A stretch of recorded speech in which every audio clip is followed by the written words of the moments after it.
Hi friends, ఈరోజు తోటకూర టమాటా curry ఎలా చేయాలో చూపిస్తాను. ముందుగా స్టవ్ పైన ఒక గిన్నె పెట్టుకొని 4-5 స్పూన్ల దాకా ఆయిల్ వేసుకొని అది వేడి కాగానే అందులో సగం స్పూన్ దాకా జీలకర్ర వేసుకోవాలి.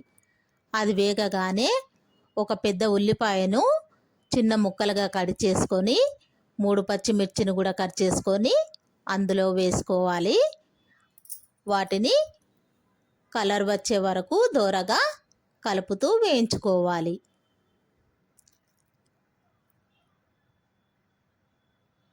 చూడండి, ఇలా కలర్ మారిన తర్వాత ఇందులో సగం స్పూన్ దాకా పసుపు వేసుకొని కలుపుకోవాలి. దీనికోసం నేను 2 పెద్ద కట్టల తోటకూరను శుభ్రంగా కడుక్కొని చిన్నగా కట్ చేసి పెట్టుకున్నాను. ఈ కట్ చేసిన తోటకూరను ఈ పోపులో వేసుకోవాలి. వాటర్ పడకుండా మొత్తం తీసి వేసుకొని అంతా కలిసేలా చక్కగా కలుపుకోవాలి.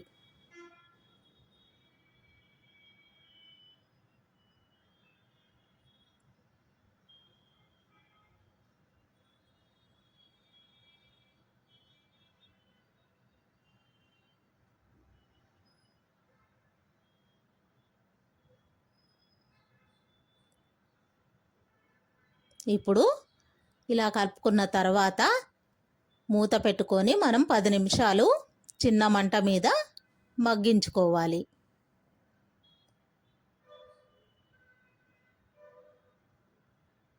ఇది మగ్గేలోపు ఒక 3 పెద్ద టమాటాలు తీసుకొని చిన్న చిన్నగా కట్ చేసి పెట్టుకోవాలి. 10 నిమిషాలు అయిపోయింది. ఇప్పుడు మూత తీసి చూసుకుందాం. చూడండి, ఇలా మగ్గిపోవాలి. ఇప్పుడు దీనిలో మనం కట్ చేసి పెట్టుకున్న టమాటా ముక్కలు వేసి కలపకుండా అలాగే మూత పెట్టి ఇంకొక 5 నిమిషాలు మగ్గించుకోవాలి.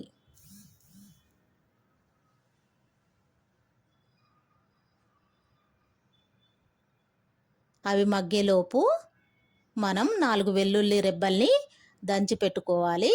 కొత్తిమీర కూడా కట్ చేసి పెట్టుకోవాలి. చూడండి, టమాటా ముక్కలు ఇలా మగ్గిపోయాయి.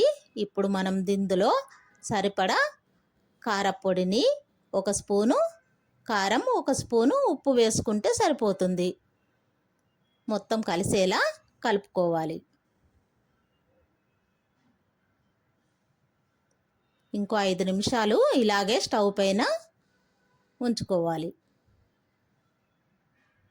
ఉప్పు కారం అంతా కర్రీకి పట్టేలా కలిపి పెట్టుకున్న తర్వాత ఇందులో మనం దంచి పెట్టుకున్న వెల్లుల్లి రెబ్బ ముద్దను ఇందులో వేసుకొని అలాగే కట్ చేసి పెట్టుకున్న కొత్తిమీరను కూడా వేసుకోవాలి.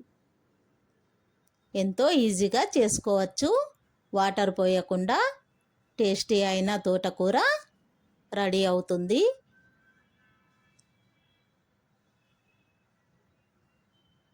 అయిపోయింది. ఇప్పుడు ఒక 2 నిమిషాల నుంచి స్టవ్ ఆఫ్ చేసి మనం తీసుకోవాలి.